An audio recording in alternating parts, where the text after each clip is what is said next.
Can you confirm that we're going to be like on the Ruida ship for a good while and playing nice with Lightburn? Absolutely. Okay, Absolutely. good. Yeah, we are. Good. It's funny that the moment we forged that alliance with Aeon China, Jason from Lightburn was actually present for that. It was just this harmonious thing. I was actually pitching Aeon like in a Las Vegas casino. We were sitting at the restaurant, and I was with Jason, and it ended up being really funny because I couldn't get my computer to work or something. I had this whole pitch deck, and Jason's like, "Oh, well, here, just use my computer." And like halfway through this pitch, Jason's like jumping in with me.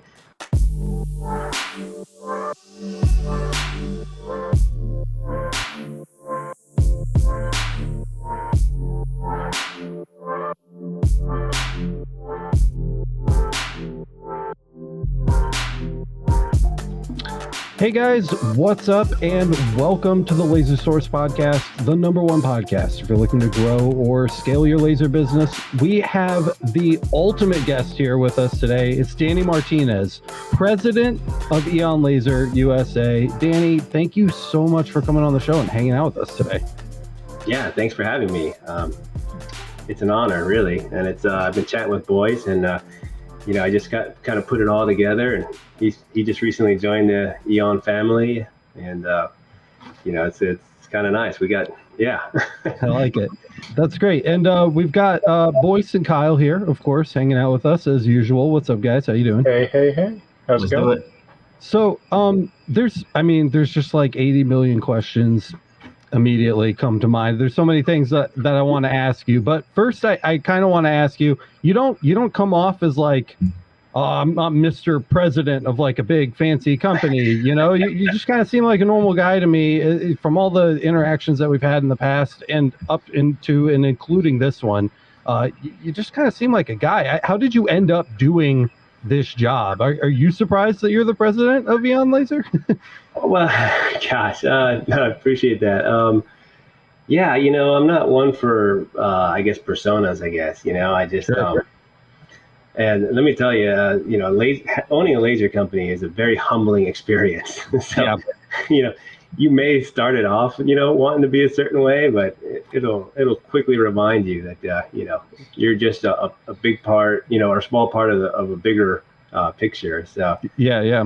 the bigger the company's grown, the more I've realized it's like, oh yeah, I'm kind of, it might be like the maestro, right? But it's nothing without the actual orchestra and the instruments and all that. So Right. it's but yeah, it's a crazy road. I mean, it's I don't think I've always been like the nonconformist. So even just in high school, it was hard to keep me in class. I think I started my first business in like my junior year.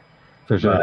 But I've always been a difficult person to just, conform to like, the normal path of like school and get a good job and all that. And I tried all those things. Yeah. And I just, I was always just trying to, create my own path. And I think that's kind of, here we are, I don't know, gosh, almost 20 something years later since then. And, it's just kind of grown into this. Mm-hmm, mm-hmm. So you're a founding member? Well, yes, correct. Yeah. Okay, cool. So where did it come from? Are we like out of a garage or like what happened? I'm really curious about some of the backstory there. Out of a duplex. Okay. Yeah, it was a fine duplex. Mm-hmm. It was right across the street from the ocean, which was really really nice. But it was me and a friend of mine who was a coworker at the time, Stephen McLaughlin. We both started the company up back in 2008. Wow. And we were just working together. We were working for a local company that offered engraving services, so we were exposed to all the machinery. Mm-hmm. Everything from printers and vinyl cutters to rotary engravers and lasers. And we just got this golden opportunity to branch off and do it on our own. Mm-hmm. And so, we basically had $200 each to invest in starting this company up. Right. And we were both unemployed at the time. So it was like a make or break thing. And it was amazing. We put that money into like Google ads. I think I just finished reading AdWords for Dummies. Right. So I read AdWords for Dummies. We got the $400, and it started a snowball. Yeah, and, yeah.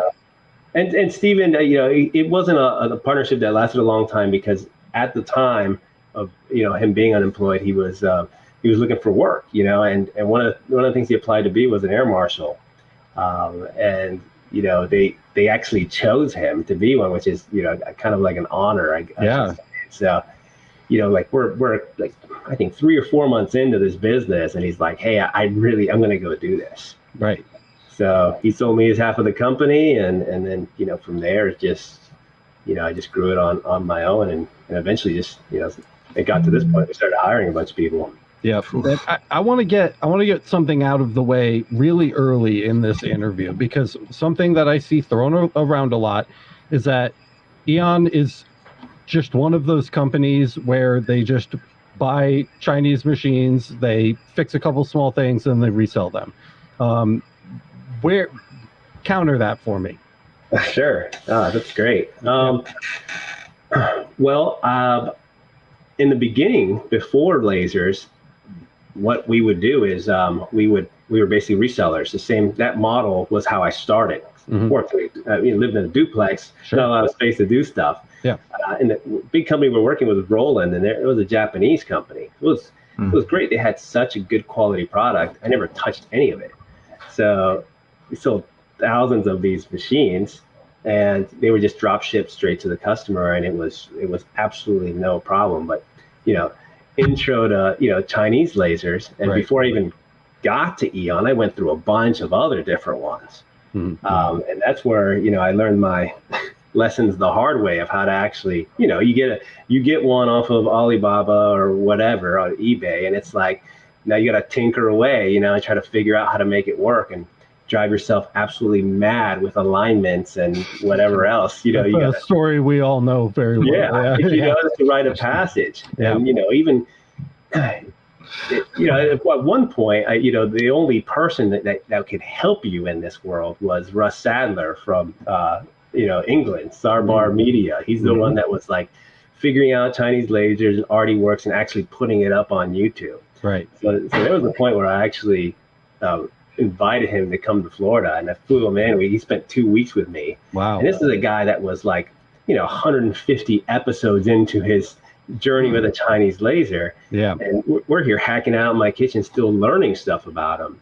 So long story short, it doesn't matter how long you've been around these machines, there's always a million things that you wish were different or that you could do better. And knowing all of this, to me, it was a no-brainer. I was like, one, I'm one of these people that's super just meticulous. Like, you would have to pull me away from a laser in the early days, because I was like, it's got to ship, and I was like, I can get it better, and they were like just trying to yank me out of this thing. So and two, just from an experience standpoint, I didn't feel like coming from selling a Japanese product to selling a Chinese one, I have this high standard, and I wanted to create that for our customers. So that's kind of where all of this started, and the reason why we spend so much time on the machines, because we're not only checking it for just minor things like any kind of damage that might happen on the long journey over here, but we're also doing improvements to it and doing some of those things that I told you that you wish you had in a laser, the things that you had to add on your own, and we're just kind of putting that all in. So somebody opens one up and they have no idea. They might think, oh yeah, this is just how they come. Right. But there's a good 7 to 8 man hours into each machine before they actually leave here. Right. And so I'm just kind of piecing things together as we go along here, so forgive me, but like all of the shirts say Aeon Laser USA. Does Aeon Laser exist outside of that context? Oh yeah, absolutely. Okay, absolutely. Can you explain that to me a little bit? Well, Aeon Laser is the actual company is in China. So Aeon Laser China, they are the manufacturers and they are the founders of the company. Right. And they've got their distributors in different countries. So having the background I had and having worked with Roland and all these other laser companies, there came a point where I stumbled across Aeon, because I was back to the drawing board trying to find a better laser to sell. Right. And that's where, the partnership began. They were still relatively new. So they were already starting to sell in the US, but they really didn't have any foundation or anyone that was going to, take it as seriously as we are. So, right. That's how we started that partnership. So they exist on their own.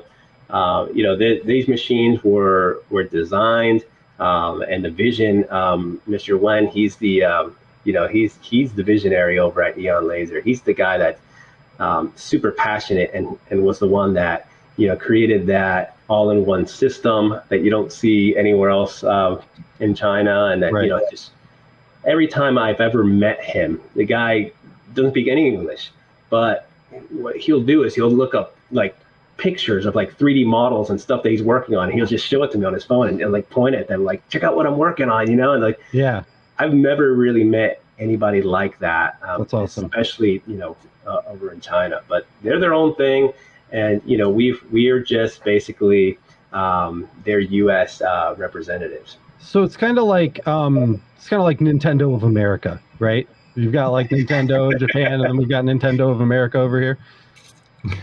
Yeah, right. No, you're taking it way back. Yeah. And so like if a machine comes in and like you guys have an idea about how they could be improved, are they open to feedback about that kind of stuff? Do you guys get any say in the design process if you notice something? Because your guys are in these things all day preparing them to go out to customers that you're getting feedback from. Are they reaching out to you and like asking for your input in that process? All the time.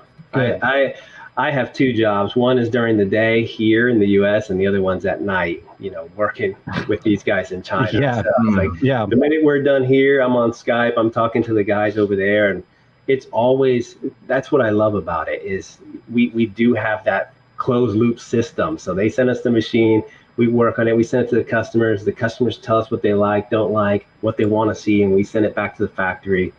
And they're constantly, to a fault, improving the machines. There's a point where I'm like, guys, can we just slow down a little bit? This one works. And like, no, we got a whole new thing we want to do, and I'm like, no, right. Just take it easy. So how many like revisions do you go through in a time period? Like, did Boyce get a different laser I got, or is it a little more spread out than that? No, it's more spread out than that. In the beginning, we were seeing stuff come rapidly, but yeah, now it's just, every now and then we'll see an improvement come in where it's like, oh, they added a sensor here, or, this is neat. They've just, whatever, just started doing like double powder coating, and it's much thicker now. And just, they're always just, there's always some little thing that they're looking to improve on, but it's not radically different. I saw an Aeon today that was in our shop. And gosh, it was one of the very first ones we sold, and you wouldn't be able to tell. Right. So, I mean, we've kind of established, like, you guys have a strong relationship with Aeon Laser in China, like a very, very strong, close-knit relationship. So you're not just buying pallets of lasers from, like, some white label company and slapping a sticker on them and sending them out the door. So tell me more about what you guys do on a daily basis. What do your operations look like? How many people do you employ? And what are they doing? Gosh. All right. Yeah, that's a loaded question. Well, we're up to a team of 40 people now. And awesome. It's everywhere from, technicians to warehouse, small pack, tech support, marketing and sales. We've got all the departments there. Mm-hmm. But where the main activity happens, you're saying like, something too, right? When you started in a duplex, like now you get to say, like, I've got all the departments. I've achieved that. That's an achievement unlocked, man. Yeah, no, and sometimes you wonder if the achievement was the duplex. I just put that out there because there's the simplicity of things too that was really nice. But it truly is amazing, and I love working with a big team. But yeah, I would say machine wise, they come in and the first thing we do is we get to work and we open them up. And at that moment there's a full just visual inspection going on. So we're looking for cosmetic damage. these containers, I mean, they encounter rough seas sometimes. I don't think people realize that. They, in their head, they might think like, oh, they just float across the ocean. It's like, well, the open sea gets pretty wild. In fact, it's like, I think there's a couple thousand containers that actually fall off of ships into the ocean every year. So your laser is on that wild ride, whether you know it or not. And when it gets here, it could, sometimes we've opened them up and the lid might be cracked or whatever, something's jarred and you're like, man, what happened in that boat? You see all the machines just shifted to one side of the container. Totally. So, we do all the cosmetic stuff, first. And then one of the things that we do is we go through and we start to wire them up. And this is something that, it was born in a funny way, because there was a time, early COVID days, where the factory, had to shut down, and it was coincidentally around this time that we experienced our big boom. So there was a time where I was like saying like, hey, just send them. Like, we know how to build a laser. Just send them over here. We'll put them together. I know it's going to cost us an arm and a leg to do it. And we acted pretty quick. We started making our own wiring harness, to be able to just do that. So.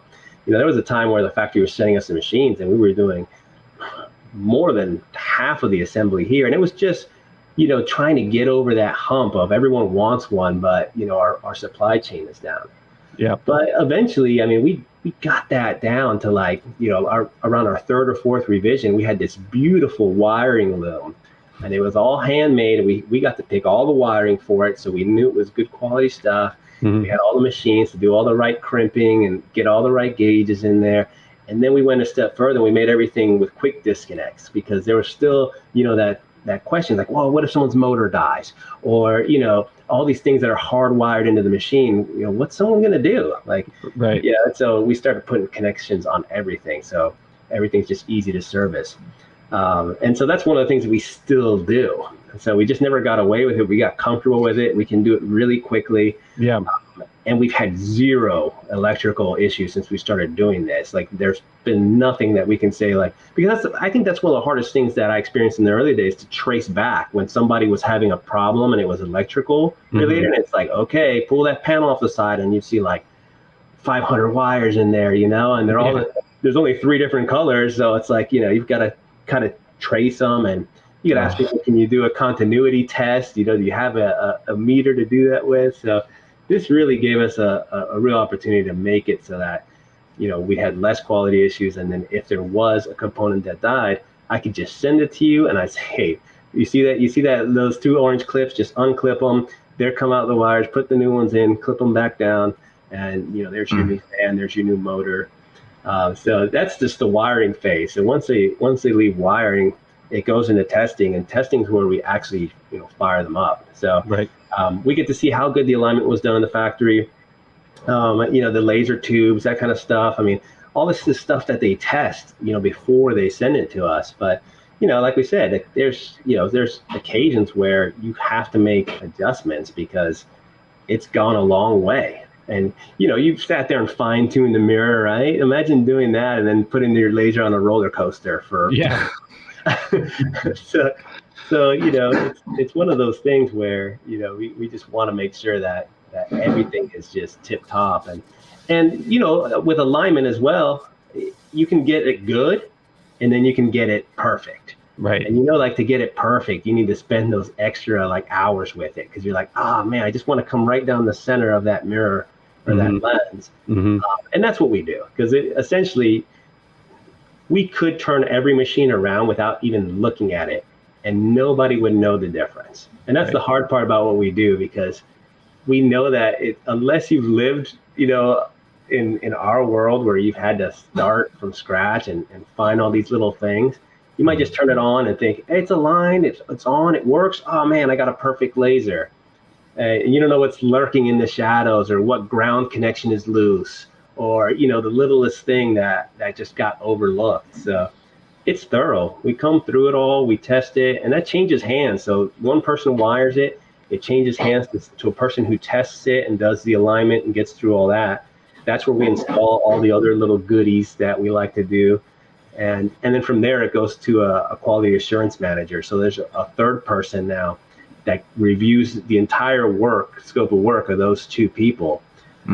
And everyone's kind of grading each other as they go, which is really neat. So it creates a lot of accountability. Right. And then once it gets signed off, it's a matter of getting it wiped up and cleaned and packaged, and the guys crate it, and off it goes.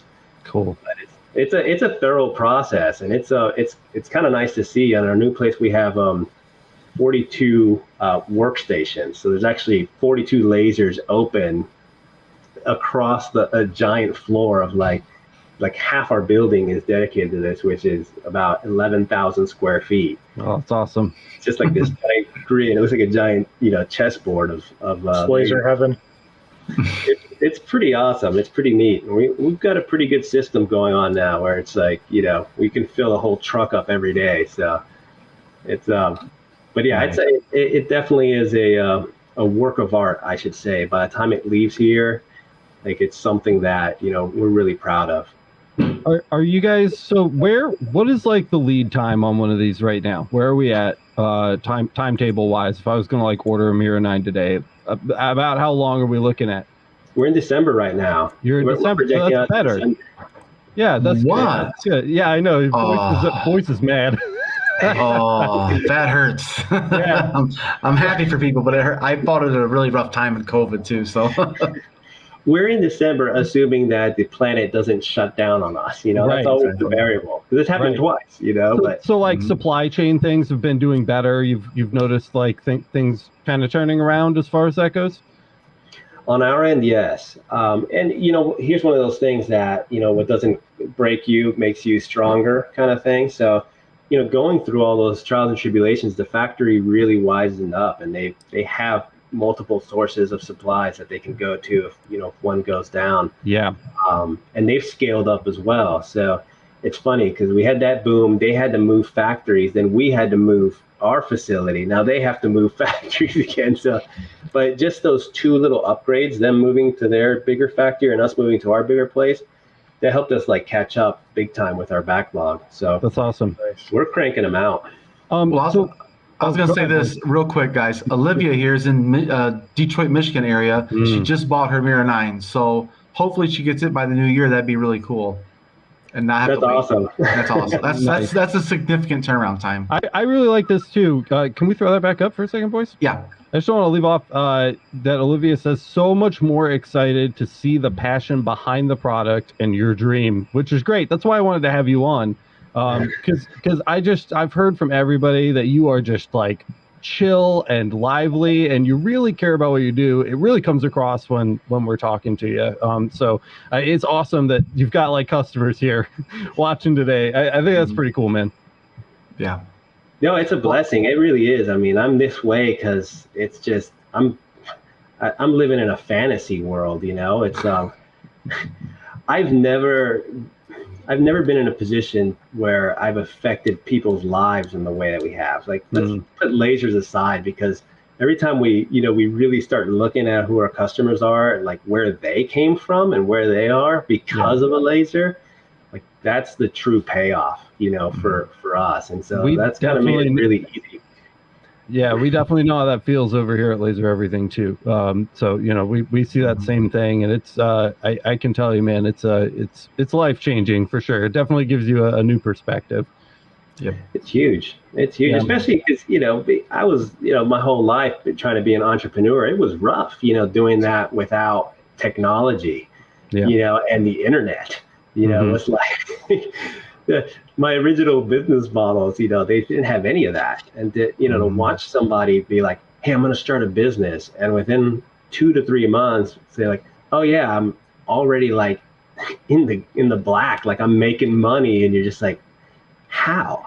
When I went to small business school, the norm was you're going to lose money for 3 years.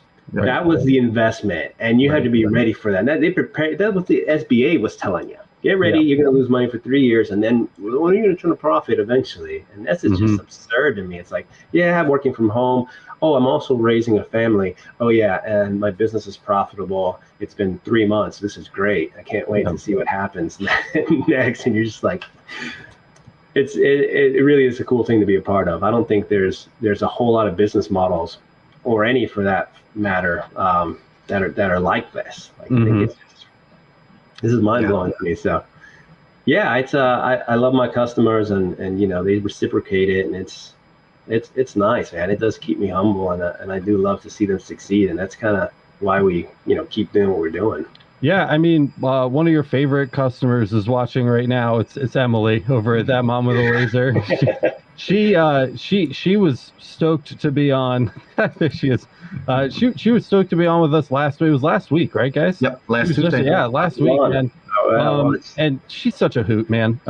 And she's had an infinite number of good things to say about Aeon, obviously, and it really comes from the heart. You picked a good person to do her job, man, because she does not come off as an ad. She's very much like genuinely stoked on this product, and it's just been a blast interacting with her about the brand. Is she the only one who does her job as brand ambassador?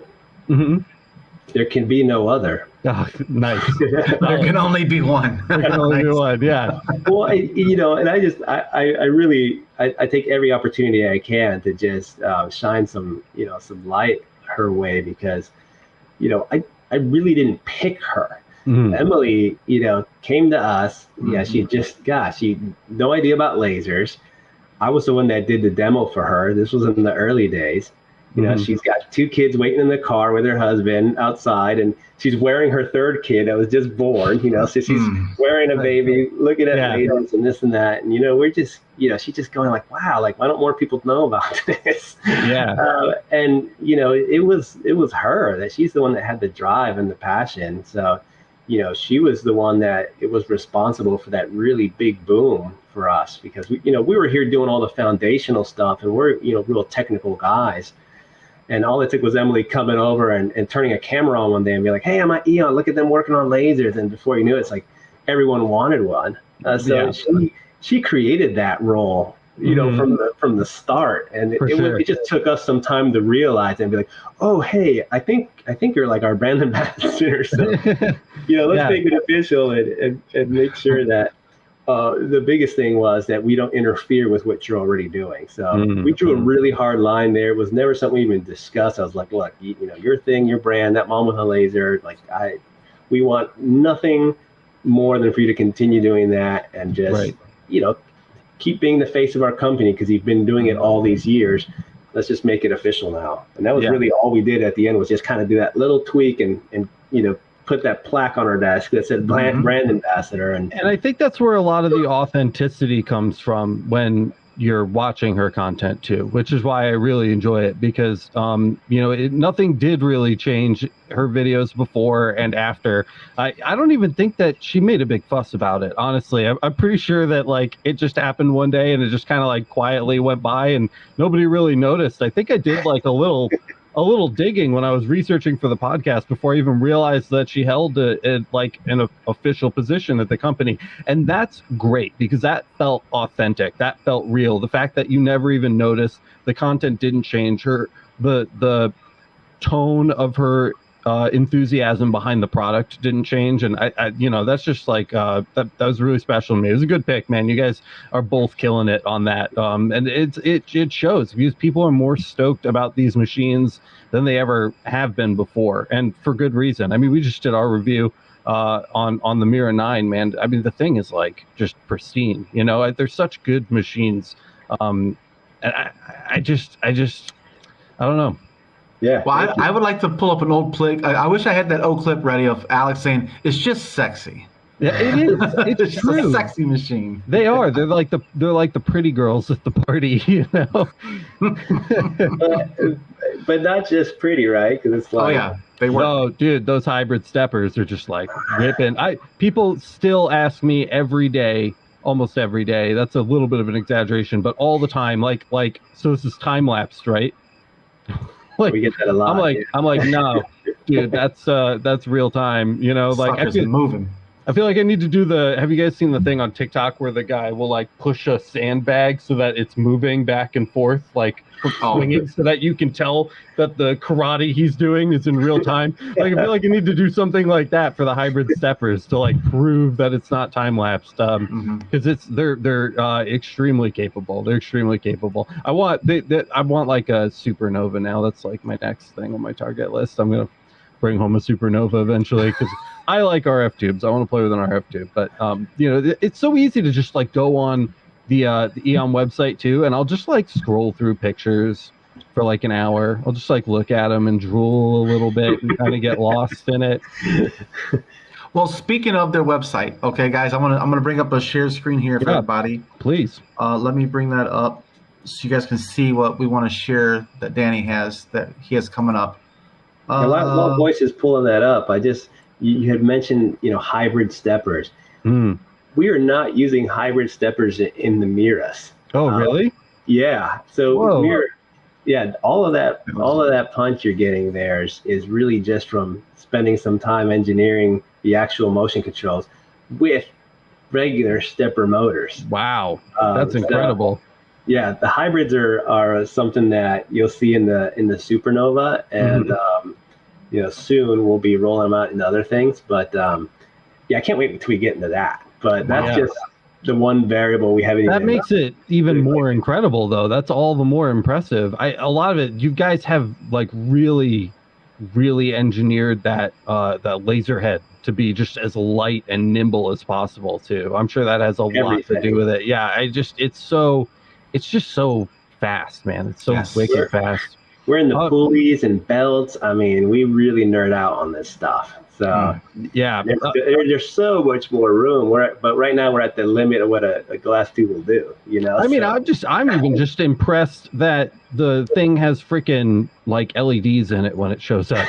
You know, the first thing I did with my OhmTech was buy a strip of LEDs, like tacky LEDs, and like strip out the inside of my thing. So I mean, like little stuff like that. Just like you were saying earlier, all those small details where you may or may not notice if somebody had thought about it, like when they all come together, the final product is like really just polished, you know.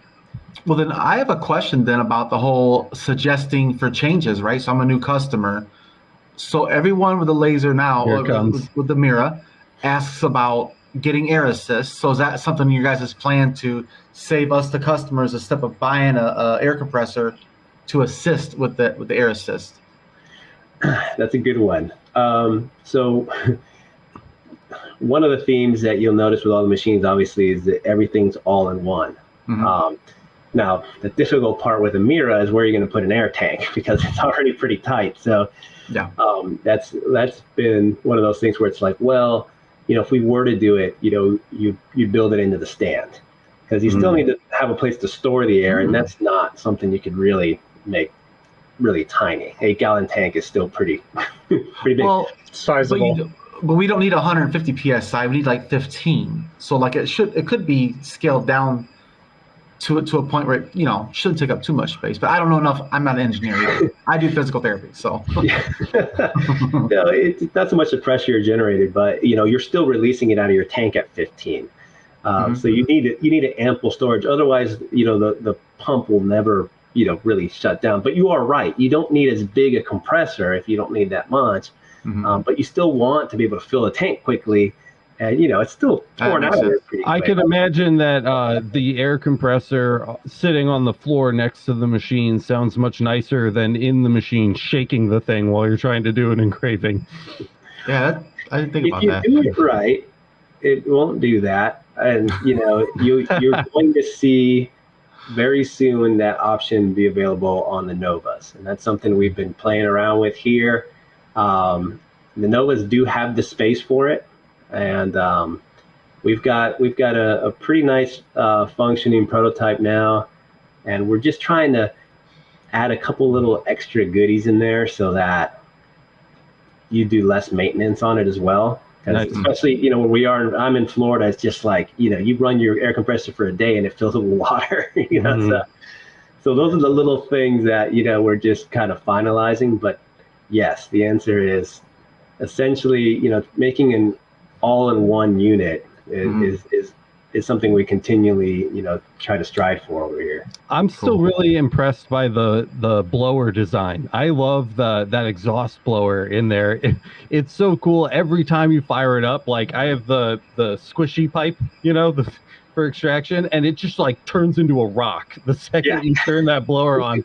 It's so cool. Like I still love just watching it like fill up because it's and it gets it's just like super cool. And I don't know how you guys jammed that CFM capability into such a small space because it's so small, but it works so well. It's really, really good.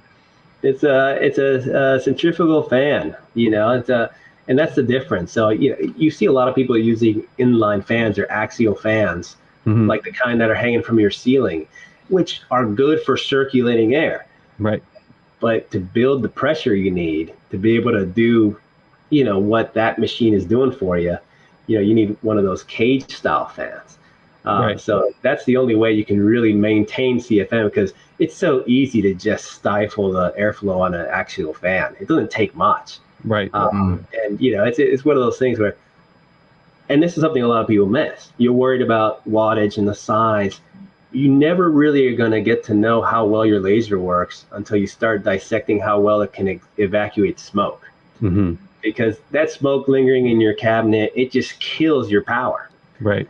And other things too, right? It creates extra work for you because now you're trying to clean your material.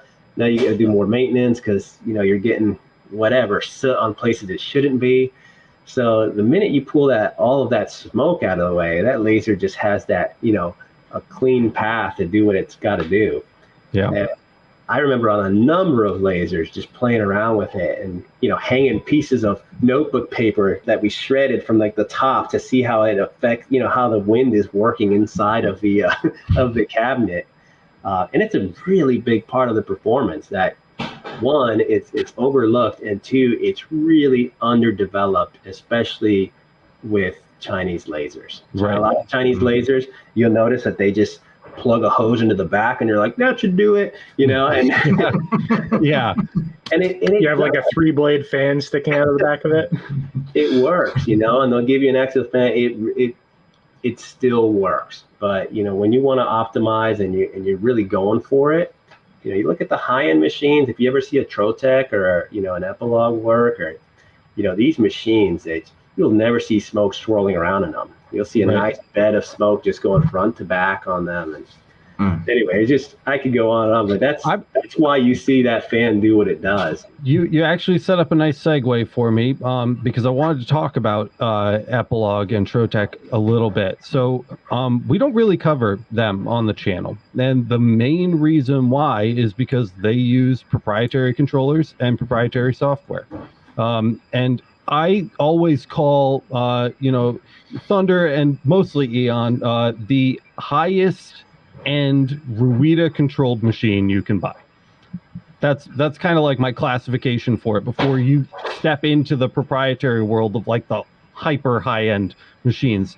That is not changing anytime soon, right? Can you confirm that we're going to be like on the Ruida ship for a good while and playing nice with Lightburn?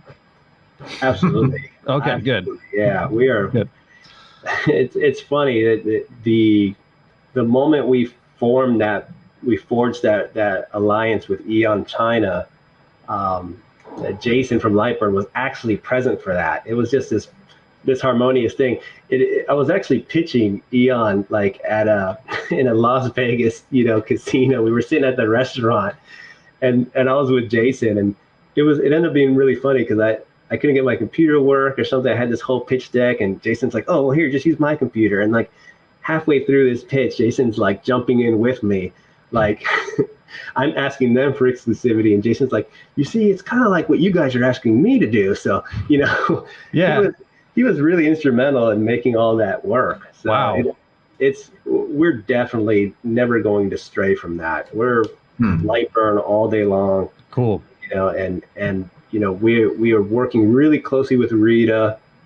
Aeon China is, so you see all of the new panels coming out. If you see the new panels in the Nova and all that stuff, those were all designed by Aeon. and working with Ruida, we developed our own panels. Wow. So it's really nice. The new ones are spectacular, and one day we'll probably end up rolling those out into the mirrors as well. Yeah, that's really cool to hear, and I'm very happy to hear it. Not that there's anything wrong with Epilogues or Trotex. There are many people that watch the show that have those machines.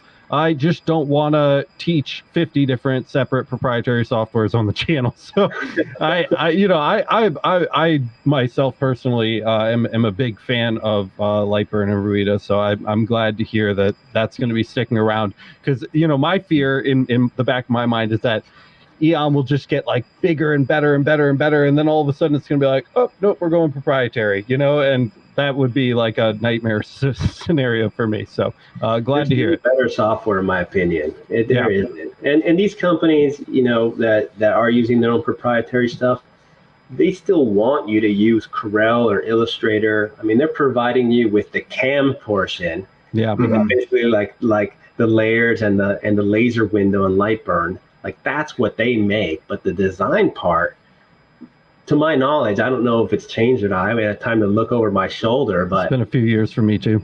It's been, it comes with Corel, or and these great software, but it's not made for lasers, and it's certainly not made by someone that knows lasers. Yeah. So when you get, when you use those softwares and you jump into something like Lightburn, and you're just like, oh man, this is amazing. Thank you, because this is the exact mindset that someone has when they're designing for a laser, and it's already in there. Yeah, I mean, when I was at the Awards and Personalization Expo last year, it was last February, I was in Vegas, and I was at the APA Expo, and they had a laser there. I don't even remember the name of the company anymore. I'd never heard of them before, and I haven't seen them since. But they had a giant full-sized like CO2 laser cutter, and it ran on the Windows print driver.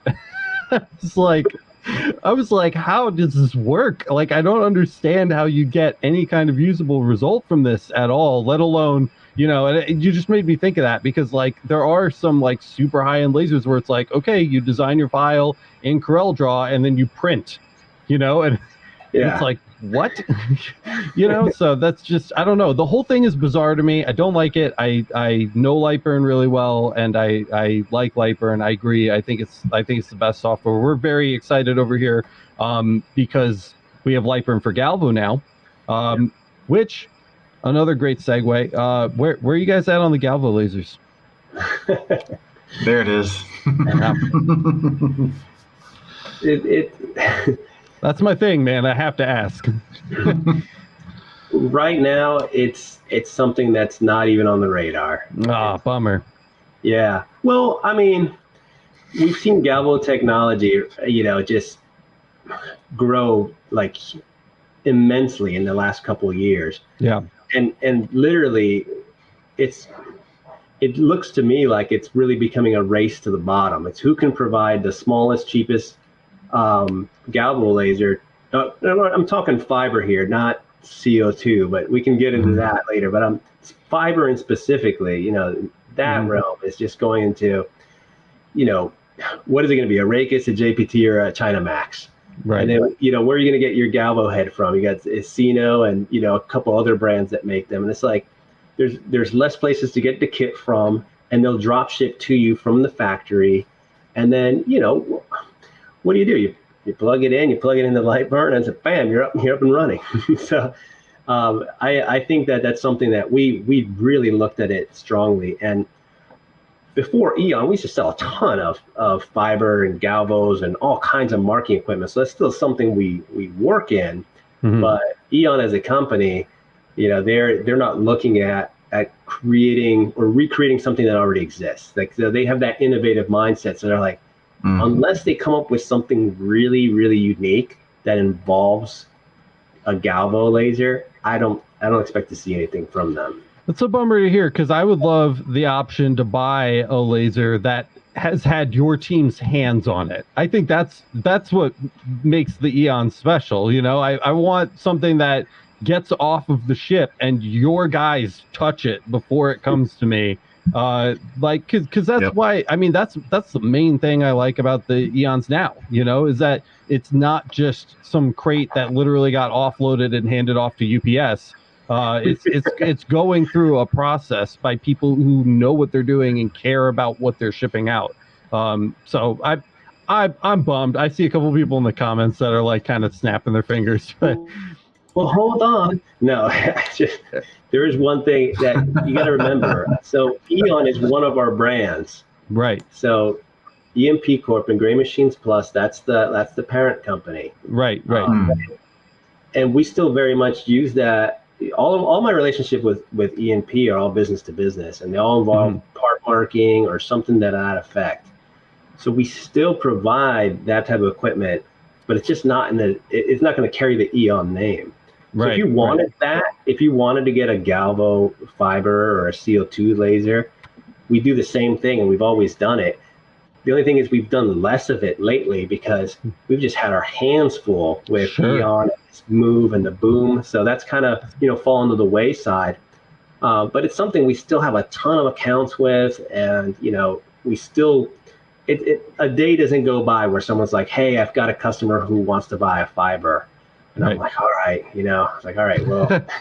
Got to take time and do this. Yeah. You have to pick your battles. Yeah. But we still treat it the same way. So we would bring it in and we still go through it and make sure. And I will say this, I haven't yet. And we've brought them in from multiple factories. But I've yet to find one where we didn't have to at least do a little something to it.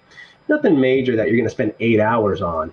Yeah. But every now and then you open one up and you're like, oh man, I can't believe they missed this, or that doesn't look like it's on there, right? And so there's always a little something, but fear not. It's just a matter of when we get more bandwidth. But as far as it carrying the Aeon name, that's the part that I'm not certain of. The factory is really innovative, so they know that market is strongly going to factory to consumer. Right. And so we may not see it from their end, but I'm certain that at some point or another, we'll hop back in and, we'll start resurrecting a lot of those big business to business, relationships we used to have and start providing that kind of equipment again. And that's kind of why and it's funny, we've overlooked that because we partnered with another company to do all of the big, metal cutters. So, we have that experience and we could hop back in there, but there's something shinier and it's the tune of thousands of watts. Right. So that's kind of like where our attention has gone as far as branching off. Cool. Yeah, that's cool to hear too, though. The door's still open, Alex. Stoked on that. Too late. Yeah. No, for sure. I think that's totally 100% absolutely valid, and I wouldn't want anything to get in the way of you guys doing what you're doing so well now.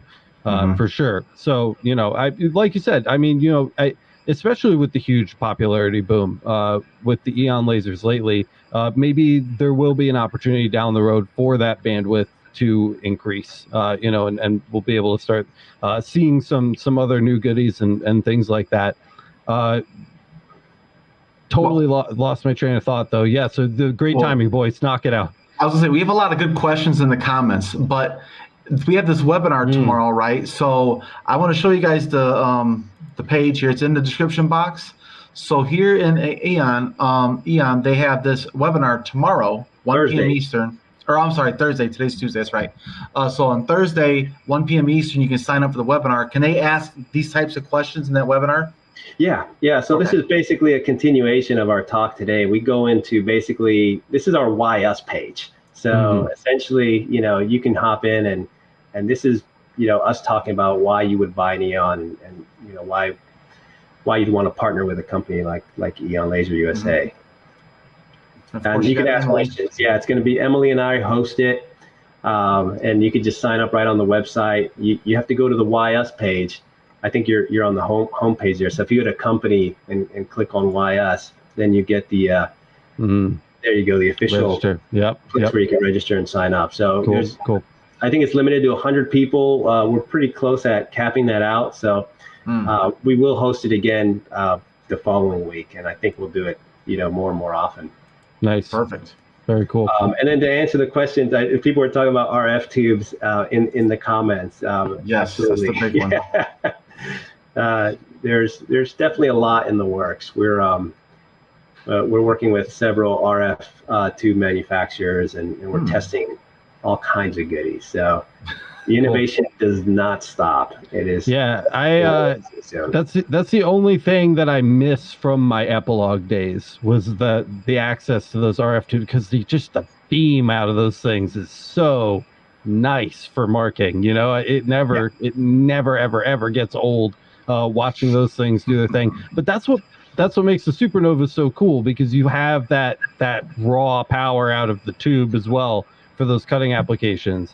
And obviously that comes with a cost, you know. But I mean, like that old Epilogue from way back in the old days for me, we did some cutting and we did it with an RF tube. So maybe like a lower tier option with an RF tube, man, that would be a sweet pick, and I would really love to see something like that. Not that I invited you on to share my wish list with you in public, just thinking out loud. Look, Danny, we've got about 10 minutes left on the podcast today. I've dumped a ton of questions on you, but I wanted to give you a chance to mention, bring up, plug, do whatever. You know, even just tell people why you love Aeon Laser so much. I mean, just anything you kind of got hanging in your back pocket that you want to break out before we close out here. I wanted to give you an opportunity to do that. Oh man, wish I would have known. I would have prepared a speech or something. I know. That's how we do it here on the podcast. We just throw things at people and see if they can catch them. Oh man, well, I mean, definitely a lot of stuff on the horizon. And you know, our growth, you know, it's been real. We've really scaled up, so you're going to see a lot of new stuff, new products coming out, and of course, you know, one of the nice little gems that we really didn't get to talk about is, you know, we're going to start building stuff here. We're not going to make Aeon lasers in the United States, but you know, these added features like our multi-roller, right? That's something that, you know, we invented from scratch, and you know, we waited for the right moment to release it. We were sitting on that for almost 2 years before we actually brought it out.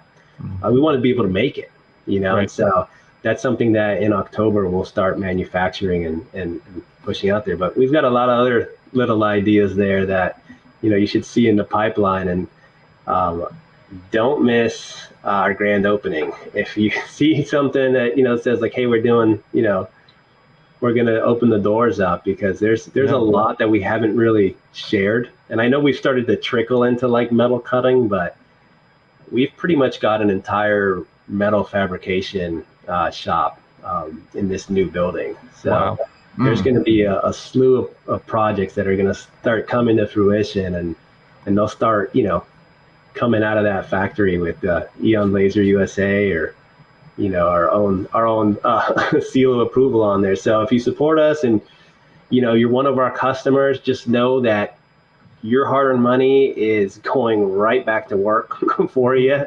Right. It's all going back into the company. It's staying here. It's not going to our factory. I mean, we still have a very good relationship with them. So not even half of your money makes it to them. It comes back into our economy. We're really pushing to manufacture stuff and build stuff here, which I know is a big topic, and a lot of people, you know, talk about wanting to do that. Well, we're actually doing it, and it's through the help of everyone that's bought one. Right. So, you know, I do keep my lifestyle within my means. It's, you know, for sure. I'm not driving Lambos around. I mean, I seriously, you know, I don't even hang paintings on my wall. I just, I do it the bare minimum, and it all goes back in full circle. So, you know, if for whatever reason, you know, there's anything at all that you need, or you feel like, you know, you didn't get, it has been a crazy growth spurt for us. Yeah. So, you know, if you feel at all that, you know, there's something missing, or you could have done a better job, just let us know. We're always there to make it right. And, you know, that's something that I want to point out. It's, you know, there comes this moment where if it ever happens and you have the experience of it, this has only happened to me with Aeon, but, you know, you get strapped to a rocket basically, and all planning goes out the window. You go from like the proactive stage to just being reactive. Yeah, just ragdolling around a little bit. Yeah, and, you know, it's a hard thing to stomach. You know, it's you know, we've had a lot of people that have, you know, come in to to step into a management level, and they're just like, hey, I can't handle this. This is just a lot. I need structure. Yeah. And you know, it's like when you watch a football game and they're down to like the final seconds and they're calling all the plays on the field. Like that's what a life is like, you know, on board, you know, the Aeon rocket ship. Yeah, So yeah. it's really starting to, you know, to really settle down, and I'm really starting to appreciate it. But you know, we realize that, you know, with the fast growth, you know, comes a lot of hard lessons. So if for whatever reason you're out there, you've got an Aeon, and you just feel like, you know, you didn't get what you were promised, or the support just wasn't there, or, you know, something isn't sitting well with you, please bring it to my attention. I'm always willing to talk to anybody, and, you know, make myself available for that. Yeah. Well, I think that's something we didn't talk about enough either, because Kyle's had negative experiences with customer support. And I think that's what really sets you guys apart, is the customer support and your sales reps. Yeah. They know what the hell they're talking about. And if they don't have the answer, they get back to you pretty quickly on any kind of problems you have. So I think that's a big thing that was comfortable for me. That's part of the decision I went with Aeon, was the customer support as well. Absolutely. Yeah. And that's it. You know, it's all about the support. If we can't figure it out, it's somebody's on a plane and, you know, they're going to your house. Yeah. So, that means a lot. Yeah. I mean, it really is, you know, it really puts the bar up there, and we really try to solve it. I mean, we make our best effort to do it remotely, but there comes a point where, you know, it's somebody's business you're talking about. And, you know, I can't stress that enough. You know, if you have a laser business and, you know, that laser is down and we have to move quick, you know, you know, I treat it as if it were my own and my business was down. I'd want somebody to take it as seriously, because it unwinds on you real quick. You go from like, oh, I'm slammed, I got a bunch of orders, oh, my laser's down. And then all of a sudden it's like, oh, I got all these cancellations and refunds. It's the same amount of work. You're just doing it in the opposite direction. It is the most stressful thing to ever go through. Yeah. So being a laser owner and having done that myself, I'm the first one to say like, hey, let's just send somebody out there. And it's not something where you've got to, you know, yell at us to do. We obviously want to know why we're going out there first. That always helps. But there you go. Yeah, that's right. We went out to see Kathy, but you know, it helps to show up and know what you're doing. That's commitment. That is commitment. Canada winner, come on. Aaron, man, I love you, man. Thank you for hanging in there. Aaron's one of those guys that I hope we made good with. But yeah, we sent somebody, you know, over the wall. It's what I call it. I'm just Game of Thrones, you know. Thing. Yeah, yeah. The north. Someone to the north, you know, and over to Aaron's house, and you know, I know Aaron and I really had a bumpy road when we started off, but I hope we rekindled that relationship with that little visit. And hey, he's here. Yeah, he is here. And you know, the support is, I mean, definitely. Everybody else said it, so I want to say it too. The support is stellar. Even when I got my review unit, like the tube was shattered, and I had one on my doorstep, like 2.5 days later. You know, and Kyle and I were talking just the other day. When we do reviews for machines, we hope something breaks and goes wrong, because it gives us a chance to experience what the support is like. And Aeon's is unmatched to this day. So that's awesome. If that's something that's important to you guys, you know, this is the way you want to go. We're just about to hit an hour here. Danny, I have had a blast getting to know you, dude. I'm serious. I got all the little stories, like the you and Jason in Vegas at dinner doing a pitch. That's what I came here for, and I got it, and I'm stoked about it. So, you know, thank you so much. I'm sure you're the busiest freaking guy in the world, dude. Thank you so much for taking some time out of your day to come on, to talk about your product, to talk about your life and your company. It's been eye-opening and exceptional. So I thank you for it. You're welcome. No, thanks for having me. Happy to be here and make the time. This is, you know, it's all part of the fun. And maybe the next time you've got a little carrot to dangle, we can have you back on and you know, get that in front of people. It probably won't take long. So Cool. That's what I want to hear. That's what I think we only hear. talked about like half the stuff, right? Yeah, for sure. We look forward to hanging out some more. Yeah, definitely. I mean, seriously, you're welcome back anytime, man. Of course. That's awesome. That's great, guys. Thanks, I appreciate And it. Boyce, Kyle, thanks for chilling, man. Appreciate you guys. And thank you to everybody who came out to listen to the podcast tonight. We appreciate your viewership. We appreciate you listening. If you're listening on Apple Podcasts, don't forget to rate and review. It goes a long way to help get the podcast in front of more people when you guys leave us a 5-star rating on Apple Podcasts. So please do so. If you guys are watching on YouTube, don't forget to subscribe and hit the notification bell so you get notified the next time we release a new video podcast. And smash the like button if you got value out of hanging out with Danny Martinez, president of Aeon Laser USA today. I definitely appreciate it. I sure do know that he does. And I think that's just about all I got. If you guys love the channel, and I'm looking at chat right now because I'm talking to these live viewers. Most of you guys are already supporters on the Laser Master Academy, the LMA. It's our supporter network. It makes the channel possible. It keeps everything free and open, and pays these guys to be here and be crazy with me. So if you like what we do and you want us to keep doing it, go check it out. silvermasters.lasereverything.net. And that, I think, is the end of that. Danny, one more time, dude, thank you so much for coming on. I can't wait to talk to you again really, really soon. Sounds good, guys. Thank you. Have a great night, everybody. Cheers.